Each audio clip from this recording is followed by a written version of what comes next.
रेनिगेड Immortal chapter 602 roman Urdu script. Hello, welcome back to my channel books with AR.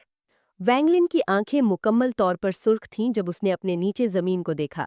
जो celestial ascension fruits उसने जज्ब किए थे वो यहाँ मौजूद तमाम फलों का सिर्फ 1/10 हिस्सा थे। उसने अपनी अर्ली स्टेज असेंडेंट कल्टीवेशन के साथ जमीन की तरफ हाथ बढ़ाया और जमीन को हिला दिया। फिर लातादाद फल दरख्तों से उड़ गए और उसकी तरफ बढ़े। तकरीबन 1 लाख सेलेस्टियल एसेंशन फ्रूट्स उसके बैग ऑफ होल्डिंग में महफूज कर लिए गए। इस लम्हे वैंगलिन अपने दिल में बैटल और किलिंग इंटेंट को मजीद दबा नहीं सकता था। उसने एक दहाड़ मारी और जाने ही वाला था। लेकिन ठीक इसी लम्हे खला से गुस्से से भरी हुई एक सर्द स्नॉट आई। ये सीधा वैंगलिन के जहन में उतरी। वैंगलिन का जहन लर्जा और फिर उसने खून का एक घूंट थूका और आसमान से गिर गया। जमीन पर उतरने के बाद उसने अपना सर झटके से आसमान की तरफ उठाया और उसकी आंखों में ताकतवर किलिंग और बैटल इंटेंट नमूदार हुआ। वो जख्मी हुए बगैर नहीं रह सका। आम दिनों में अगर वैंगलिन का जहन सिर्फ एक सर्द स्नॉट से इस तरह जख्मी होता तो वो फौरन फरार हो जाता। ताहम वो इस वक्त मुख्तलिफ था और उसकी आंखों में पागलपन की झलक थी। न सिर्फ उसके जिस्म के जख्म ने उसके बैटल इंटेंट को कम नहीं किया, बल्कि इसने उसे और भी पागल कर दिया। उसने अपने बैग ऑफ होल्डिंग पर थपकी दी और बड़ी मिकदार में पिल्स निगल लीं। एक कदम के साथ वो बाहर निकला। अगरचे वो पागल था, लेकिन उसका होश अभी भी बाकी था। जब सर्द स्नॉट आई तो उसने धुंधला सा महसूस किया कि वो कहाँ से आई है और सीधा वहां बढ़ गया। कत्ल। वैंगलिन के जहन में वाहिद ख्याल कत्ल करना था। वो किलिंग इंटेंट जो उसके फानी इंसान बनने पर खत्म हो गया था, सिलेस्टियल असेंशन फ्रूट की तहरीक की बदौलत एक बार फिर फट पड़ा। वो शैतान जिसने सी ऑफ ग्रीड और जाओ को लर्जा दिया था, बेदार हो चुका था। वैंगलिन का जिस्म आसमान में जलते हुए मीटियोर की तरह हिला और वो सीधा उस सिमत बढ़ा जहां से उसे लगता था कि वो सर्द स्नॉट आई थी। एंशंट बैटल ग्राउंड में टावर से एक और सर्द स्नॉट आई। इस स्नॉट में तहकीर और किलिंग इंटेंट था। सर्द स्नॉट पहुंची और वैंगलिन पर उतरी, जिससे उसने खून का एक और बड़ा घूंट थूका। उसकी आंखें और भी पागल हो गई जब उसने अपने बैग ऑफ होल्डिंग पर थपकी दी और तकरीबन 1 लाख सेलेस्टियल एसेंशन फ्रूट्स ने उसे घेर लिया। बिना किसी हिचकिचाहट के वैंगलिन का हाथ आगे बढ़ा और 1 लाख फल एक एक करके टूट गए। रस को जमा किया गया और रिफाइन किया गया, यहाँ तक कि 1 लाख फलों को सिर्फ एक कतरे में जमा कर दिया गया। वैंगलिन ने उस मेमोनिक तौर पर सुर्ख माए को देखा जो किसी शख्स को तोड़ सकता था और उसे निगल दिया। जिस लम्हे उसने उस मेमोनिक सुर्ख माए को निगला, वैंगलिन को लगा जैसे उसका जिस्म फटने वाला है और उसके जिस्म में खून की गर्दिश की रफ्तार अपनी हद तक पहुंच गई। उसका बैटल इंटेंट और पागलपन इस लम्हे एक नाकाबिले मिसाल हद तक पहुंच गया। फिर उसने अपने बैग ऑफ होल्डिंग पर थपकी दी और शराब का एक मटका उसके हाथ में नमूदार हुआ। ये वही शराब का मटका था जो उसे गार में मिला था और इसमें सेलेस्टियल लिक्विड के 10 कतरे थे। जैसे ही उसने शराब का मटका निकाला, उसने 4 कतरे पी लिए। सिलेस्टियल लिक्विड के उसके जिस्म में दाखिल होने के बाद सिलेस्टियल स्पिरिचुअल एनर्जी उसकी मरीडियंस में गरजती हुई बिजली की तरह हरकत करने लगी। सिलेस्टियल स्पिरिचुअल एनर्जी की एक नाकाबिले तसव्वुर मिकदार उसके जिस्म में इस हद तक हरकत करने लगी जहां वो शायद इसे संभाल ना सके। अगर ये हकीकत ना होती कि उसकी मरीडियंस असेंडेंट स्टेज में दाखिल होते वक्त मजबूत हुई थीं और एंशंट डीमन ने उन्हें रिफाइन किया था, तो वो यकीनन इसे बर्दाश्त ना कर पाता। वैंगलिन ऐसा लग रहा था जैसे पागल हो गया हो। उसके बाल हवा में लहराने लगे और वो पागल आदमी की तरह बाहर निकला। ब्लैक टावर के अंदर आर्मर में भूतनुमा रोशनी चमकी और एक डिवाइन मैसेज गूंजा। क्या वो पागल हो गया है? अगर वो वाकई यहाँ आया और जिस आर्मर में मैं हूँ उसे नुकसान पहुंचाया, वो यहाँ तक नहीं पहुंच सकेगा। किलिंग इंटेंट की एक लकीर टावर से निकली और खला में गायब हो गई। किलिंग इंटेंट की ये लकीर अचानक खला से वैंगलिन पर जम गई। सेलेस्टियल स्पिरिचुअल एनर्जी वैंगलिन के जिस्म में उमड़ रही थी जब किलिंग इंटेंट पहुंचा। उसका जिस्म लर्जा, लेकिन उसकी आंखों में बैटल इंटेंट और भी मजबूत हो गया। एक दहाड़ के साथ उसके जिस्म के अंदर सेलेस्टियल स्पिरिचुअल एनर्जी फटती हुई महसूस हुई, जिससे उसका जिस्म और भी तेजी से हिला। इस लम्हे वैंगलिन एक शोले की तरह था। हर बार जब ब्लैक टावर के अंदर मौजूद शख्स शोले को बुझाने की कोशिश करता तो वो दोबारा भड़क उठता। ऐसा नहीं था कि वो अब जख्मी नहीं था, इसके बरक्स वो ब्लैक टावर के अंदर मौजूद शख्स के मुसलसल हमलों से शदीद जख्मी था। ताहम सिलेस्टियल असेंशन फ्रूट की वजह से उसकी ओरिजिन सोल में तहरीक जल्दी खत्म नहीं होने वाली थी जब तक वो मर न जाए। इस तहरीक के तहत चाहे उसके जख्म कितने ही शदीद क्यों न हो, उसे परवाह नहीं थी। सिलेस्टियल स्पिरिचुअल एनर्जी उन 4 सिलेस्टियल लिक्विड के असर की वजह से और भी तेजी से उमंड आई। इस लम्हे वैंगलिन के जहन में सिर्फ एक ही ख्याल था और वो था कत्ल। टावर के अंदर डिवाइन सेंस और भी गुस्से में आ गया और हमला जारी रखा।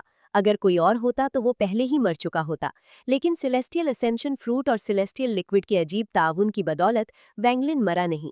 आमतौर पर उसका गोश्त बहुत पहले मर चुका होता और उसकी ओरिजिन सोल टूट चुकी होती। ताहम सेलेस्टियल असेंशन फ्रूट की वजह से उसकी ओरिजिन सोल नहीं टूटी। सेलेस्टियल लिक्विड से सेलेस्टियल स्पिरिचुअल एनर्जी के बहाव की वजह से उसका जिस्म नहीं टूटा। मर जाओ। डिवाइन सेंस ने खौफ की झलक दिखाई। वैंगलिन की मौजूदा हालत को देखते हुए यहाँ तक कि ब्लैक टावर के अंदर मौजूद शख्स को भी ये महसूस किए बगैर ना रह सका कि कुछ बुरा होने वाला है। उसकी नज़र में ये वैंगलिन वाकई पागल हो गया था। अगर मैं जानता कि ऐसा होने वाला है तो मैं उसे निगलने की कोशिश न करता।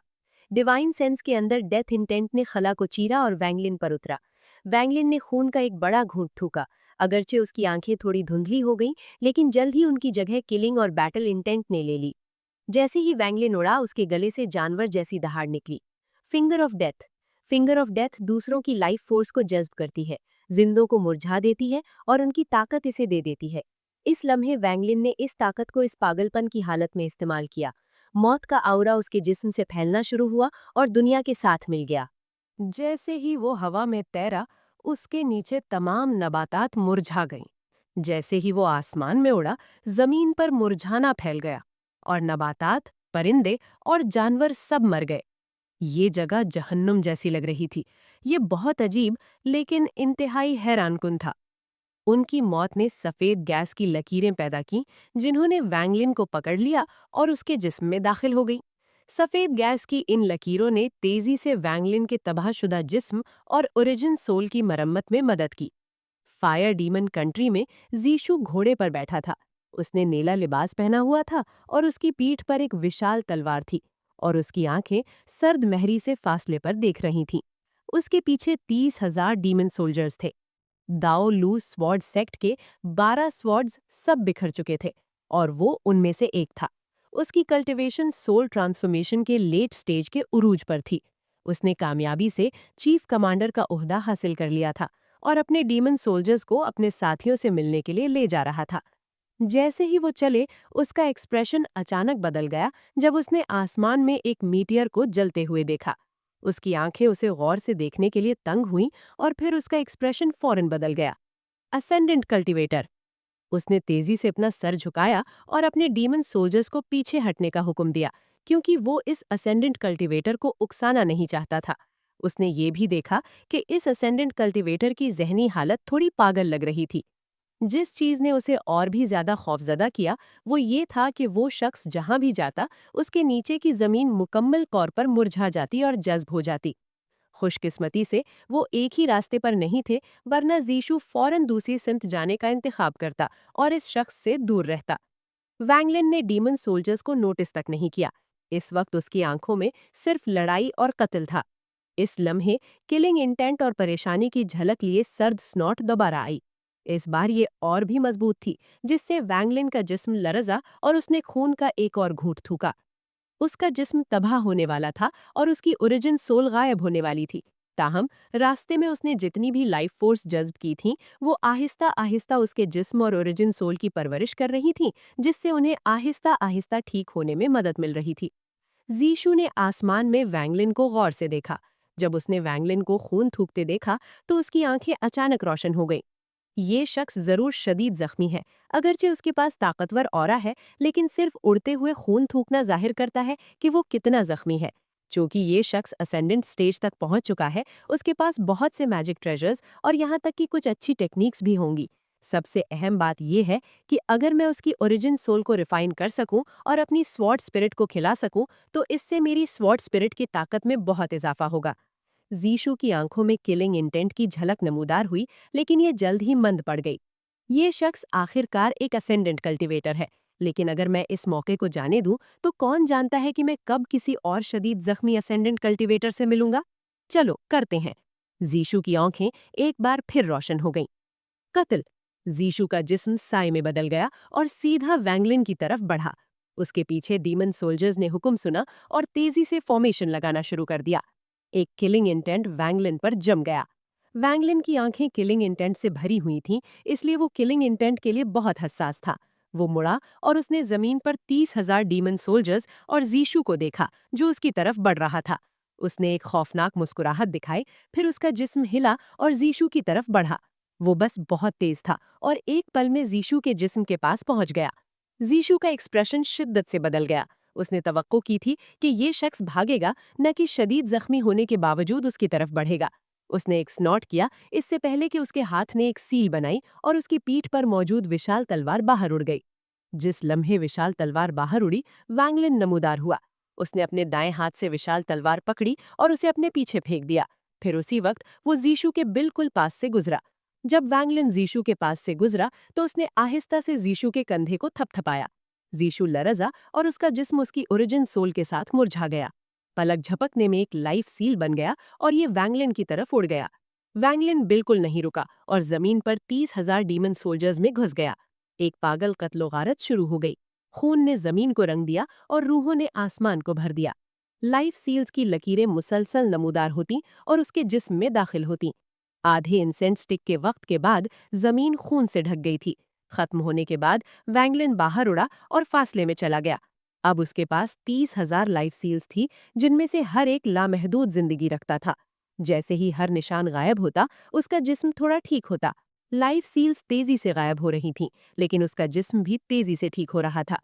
एंशिएंट बैटल ग्राउंड में ब्लैक टावर के अंदर डिवाइन सेंस का गुस्सा और भी बढ़ गया। इस शख्स ने बड़ी तादाद में सेलेस्टियल असेंशन फ्रूट्स जज्ब किए। फल के असर के तहत वो मौत से भी नहीं डरता। मेरे बहुत से हमलों को उसे मार देना चाहिए था, लेकिन मरने के बजाय उसका बैटल इंटेंट और भी मजबूत हो गया। ये अहम हिस्सा भी नहीं है। इस शख्स के पास एक स्पेल है जो उसे हर किस्म की जिंदगियों से जिंदगी जज्ब करने की इजाजत देता है, जिससे उसके जख्म तेज रफ्तार से ठीक हो जाते हैं। अगर ये जारी रहा तो वो एक दिन यहाँ पहुंच जाएगा। ब्लैक आर्मर के अंदर डिवाइन सेंस में पछतावे का एक बहुत नायाब एहसास नमूदार हुआ। Renegade Immortal chapter 603। Hello, welcome back to my channel books with AR. जिस लम्हे वांगलिन वहां से निकला, जीशु का जिस्म पहले ही जमीन पर था। ये मुकम्मल तौर पर मुरझा चुका था और इसमें जिंदगानी का कोई निशान नहीं बचा था, लेकिन उसकी पेशानी पर हल्की सी सुनहरी रोशनी चमक रही थी। जीशु की ओरिजिन सोल पहले ही टूट चुकी थी, इसलिए उसका जिस्म आसमान से गिर गया। उसके और वांगलिन के दरमियान फर्क बहुत बड़ा था। वो सॉर्ड एनर्जी भी इस्तेमाल नहीं कर सका जो उसके मास्टर ने मरने से पहले उसे तोहफे में दी थी। वांगलिन के दिल में एक वहशी पागलपन था और उसके जिस्म के अंदर सेलेस्टियल स्पिरिचुअल एनर्जी उसकी मेरिडियंस और ओरिजिन सोल के दरमियान उमड़ती हुई लहरों की तरह हरकत कर रही थी। फल की तहरीक को शामिल करते हुए वो मॉन्स्ट्रस किलिंग इंटेंट उठाए हुए एक वॉर गॉड की तरह था। उसकी आंखें खूनालूद थीं जब उसने हवा में एक कदम आगे बढ़ाया। हवा में गरजती हुई गूंजें थीं, जैसे उसके कदम आसमान को तोड़ रहे हों। वो इन लंबे कदमों के साथ हवा में तेजी से हरकत कर रहा था। वो अभी भी एंशिएंट बैटल ग्राउंड की जगह से बहुत दूर था। वांगलिन की आंखें खूनालूद थीं जब वो आसमान पर चला, जिसने डीमन स्पिरिट लैंड के अंदर बहुत से लोगों की तवज्जो खींची। इन लोगों में कल्टिवेटर्स और फायर डीमन कंट्री के डीमन जनरल शामिल थे। जब तक वो वांगलिन को नहीं उकसाते, वो उन्हें नज़रअंदाज करता, लेकिन जिस लम्हे उनके पास वांगलिन के लिए कोई किलिंग इंटेंट होता, वो अपनी मौजूदा हालत की वजह से फौरन उनका पता लगा लेता। जो कोई भी किलिंग इंटेंट रखता, उसे वांगलिन बिना किसी हिचकिचाहट के कत्ल कर देता। प्लैनेट टियानयून से बहुत दूर एक जाती प्लैनेट था जिसे प्लैनेट मॉ कहा जाता था। ये प्लैनेट किसी ऐसे शख्स का था जिसे मॉ एंसेस्टर कहा जाता था। उसकी cultivation yin and yang stage के इल्यूजरी यिन तक पहुंच चुकी थी। इस बार अपनी मौजूदा कल्टिवेशन के साथ उसने डीमन स्पिरिट लैंड में दाखिल होने की अहलियत खो दी थी। ताहम उसके 3 डिसाइपल्स में से हेड डिसाइपल के अलावा बाकी 2 दाखिल हुए थे। इस लम्हे ग्रे रोब्स पहने 2 नौजवान फायर डीमन कंट्री में आसमान पर उड़ रहे थे। ये दोनों मॉ एंसेस्टर के बराह रास्त डिसाइपल्स थे। जैसे ही वो उड़े, उनमें से एक की आंखें अचानक रोशन हो गईं। उसने फासले पर देखा और वाज़े तौर पर महसूस कर सकता था कि ऐसा लगता है कि कोई प्राइमोर्डियल बीस्ट नाकाबिले तसव्वुर किलिंग इंटेंट छोड़ रहा है और वो उनकी सिमत आ रहा है। इस शख्स का एक्सप्रेशन अचानक बदल गया और वो चिल्लाया, जूनियर ब्रदर, जल्दी से पीछे हटो। इसके साथ वो दोनों तेजी से अतराफ में बिखर गए और उनके ऐसा करने के फौरन बाद मीटियर जैसा साया पास से गुजरा। साया उनके पास से गुजर गया। असेंडेंट, इस शख्स की पुतलियां सुकड़ गईं। सीनियर ब्रदर, वो जख्मी लगता है। उस शख्स के जूनियर ब्रदर ने अचानक उस साए को घूरा जो किलिंग इंटेंट से भरा हुआ था और आहिस्ता आहिस्ता दूर जा रहा था और अचानक वॉइस ट्रांसमिशन भेजा। एक असेंडेंट कल्टिवेटर के पास जरूर बहुत से खजाने होंगे अगर हम उसका डीमन क्रिस्टल हासिल कर सकें। सीनियर ब्रदर की आंखें तंग हो गईं और वो हिचकिचाया। सीनियर ब्रदर, हम दोनों late stage of soul transformation पर हैं। अगरचे हमारे इम्कानात बहुत अच्छे नहीं हैं, लेकिन हम दोनों एक जख्मी असेंडेंट कल्टिवेटर के खिलाफ हैं। और अगर हम मैजिकल ट्रेजर्स इस्तेमाल करें। ठीक उस वक्त जब वो दोनों एक दूसरे के साथ बातचीत कर रहे थे, वांगलिन अचानक रुक गया। वो मुड़ा, अपनी खून आलूद आंखों से अपने पीछे देखा और बुड़बुड़ाया, यहाँ किलिंग इंटेंट है। वो अचानक मुड़ा और बिजली के झटके की तरह उन दोनों की तरफ बढ़ा। जब उन दोनों ने वांगलिन को मुड़ते हुए देखा तो उनके एक्सप्रेशंस तेजी से बदल गए और वो पीछे हटने लगे। ताहम वांगलिन की रफ्तार बहुत तेज थी, इसलिए पलक झपकने में वो जूनियर ब्रदर के पास पहुंचा और उसने अपनी उंगली बढ़ाई। नौजवान का चेहरा शिद्दत से बदल गया और वो सूरत हाल पर हक्का बक्का रह गया। उसने वांगलिन की नज़र को देखा और चौंका। ये नज़र बहुत खौफनाक थी। वांगलिन की उंगली नौजवान को महसूस कराती थी कि ये मुकम्मल तौर पर नाकाबिले मुकावमत है, जैसे ये उंगली आसमानों की नुमाइंदगी करती हो। ये उंगली नाकाबिले तसव्वुर रफ्तार से उसकी पेशानी पर लगी। इस नौजवान ने दर्दनाक कराह निकाली, इससे पहले कि उसका जिस्म फौरन मुरझा गया और उसकी ओरिजिन सोल टूट गई। टूटी हुई ओरिजिन सोल और उसके जिस्म का एसेंस स्लॉटर एनर्जी में बदल गया। फिर स्लॉटर एनर्जी की वो लकीर उसके जिस्म से निकली और वांगलिन की तरफ उड़ गई। ये सब बहुत तेजी से हुआ, इतना तेज कि सीनियर ब्रदर बिल्कुल रद्द अमल जाहिर नहीं कर सका। जब तक वो सदमे से बेदार हुआ, उसका जिस्म कांप उठा। बिना किसी हिचकिचाहट के वो ट्रांसपोर्ट करने लगा और उसका जिस्म खला में दाखिल हो गया। वांगलिन ने एक कदम आगे बढ़ाया, आसमान में तेजी से गुजरा और उसका दायां हाथ आगे बढ़ा। उसकी उंगली ऐसी लगी जैसे उसने खला को चीर दिया हो और जबरदस्ती नौजवान को बाहर निकाल लिया हो। नौजवान का चेहरा जर्द था जब उसने तेजी से कहा, मैं मॉ एंसेस्टर का। उसके बोलना खत्म करने का इंतजार किए बगैर वांगलिन का हाथ सख्त हो गया।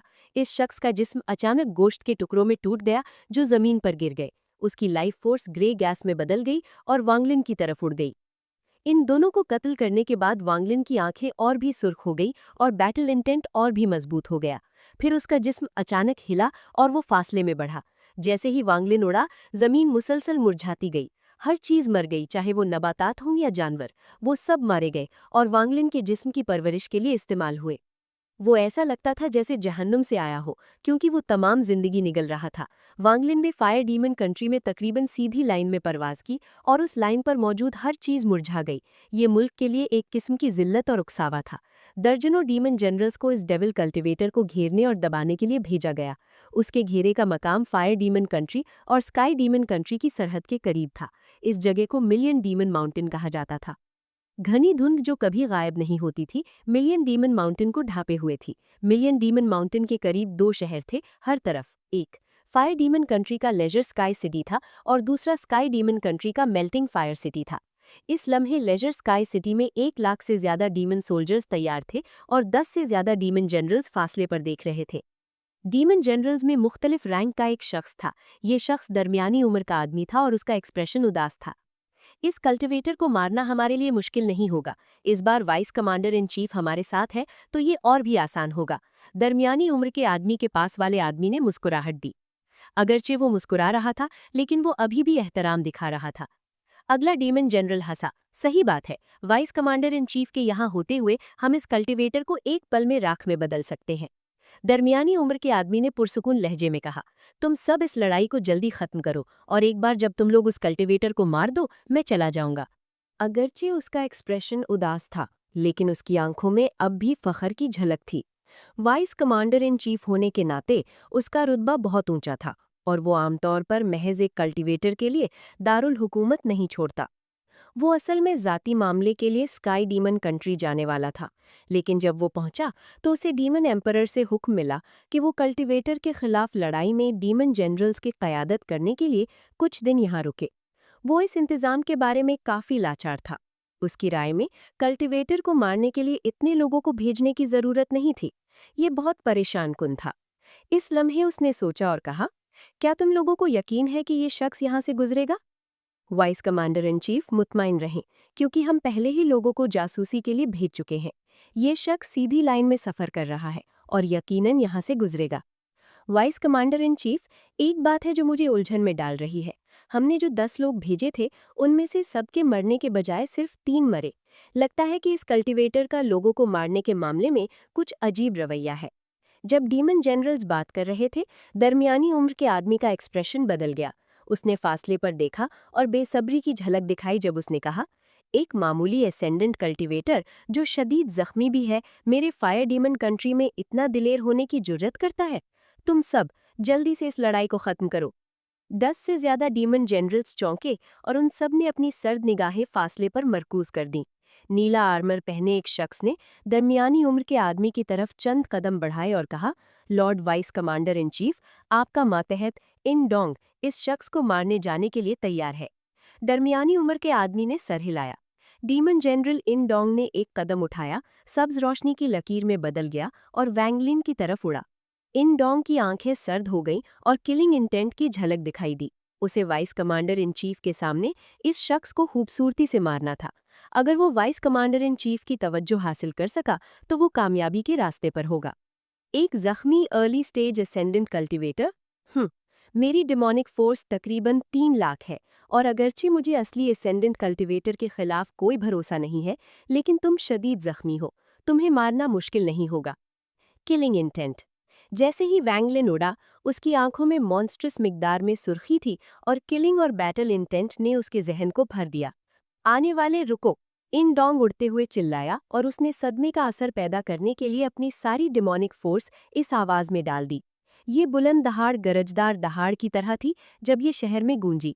फिर तमाम 1 लाख सिपाही होशियार हो गए और किलिंग औरा ने इलाके को घेर लिया। दरमियानी उम्र के आदमी ने सलाहियत के लिए तारीफ की झलक दिखाई और कहा, ये इन डोंग बुरा नहीं है, वो जानता है कि लोगों पर दबाव डालने के लिए औरा कैसे इस्तेमाल करना है। इन डोंग ने जब हवा में किलिंग इंटेंट महसूस किया तो बहुत फख्र महसूस किया। ताहम वो नहीं जानता था कि ये किलिंग इंटेंट जहन्नुम के खूनी दरवाजों तक ले जाता है। इस घने किलिंग इंटेंट को वैंगलिन ने अपनी मौजूदा हसास हालत में फौरन महसूस किया। ये किलिंग इंटेंट बहुत ताकतवर था और जब वैंगलिन ने ये महसूस किया तो उसके पागल जहन ने उसके बैटल इंटेंट को कई गुना बढ़ा दिया। वो बिल्कुल नहीं रुका और आगे बढ़ा। इन डोंग ने एक सर्द स्नॉट की और स्किल इस्तेमाल करने ही वाला था, लेकिन ठीक इसी लम्हे वैंगलिन ने अचानक अपना सर उठाया। उसकी आंखों ने सुर्ख रोशनी की पागल मिकदार दिखाई जब उसने अपना हाथ उठाया और आगे इशारा किया। एक पल में फिंगर ऑफ डेथ से बनी काली रोशनी शूट हुई। इन डोंग के पास बचने का वक्त भी नहीं था इससे पहले कि वो काली रोशनी से घिर गया। फिर उसका जिस्म मुरझा गया और आखिरकार टूट गया। इस लम्हे जमीन पर मौजूद 1 लाख डीमन सोल्जर्स की चीखें अचानक रुक गईं। खामोशी, एक अजीब खामोशी ने दीवार को भर दिया। दरमियानी उम्र के आदमी की आंखें अचानक खुल गईं और पहली बार एहतियात की अलामत जाहिर हुई। कत्ल। इस खामोशी के दौरान वैंगलिन ने एक दहाड़ मारी, फिर स्लॉटर एनर्जी की लकीरें उसके जिस्म से निकलीं और ड्रैगन्स में बदल गईं। एक पल में 30,000 से ज्यादा स्लॉटर एनर्जी की लकीरें नमूदार हुईं और हवा को भर दिया। इस लम्हे वैंगलिन 30,000 से ज्यादा ड्रैगन से घिरा हुआ था और एक डीमन गॉड की तरह लग रहा था जो नाजिल हो रहा था। हर चीफ कमांडर, अहकामात सुनो और फॉर्मेशन तैयार करो। डीमन जनरल्स में से एक बूढ़े आदमी की तरफ से एक चीख आई, जिससे 1 लाख डीमन सोल्जर्स फौरन हरकत में आ गए। जिस लम्हे 1 लाख डीमन सोल्जर्स हिले, स्लॉटर एनर्जी की 30,000 लकीरें नाजिल हुईं। एक खून खराबा शुरू होने वाला था। उम्मीद है आपको ये वीडियो पसंद आई होगी। अगर आपको ये पसंद आई है तो प्लीज़ चैनल को सब्सक्राइब करें, इस वीडियो को लाइक करें और अपने दोस्तों के साथ शेयर करें। अगली वीडियो तक के लिए अल्लाह हाफिज़।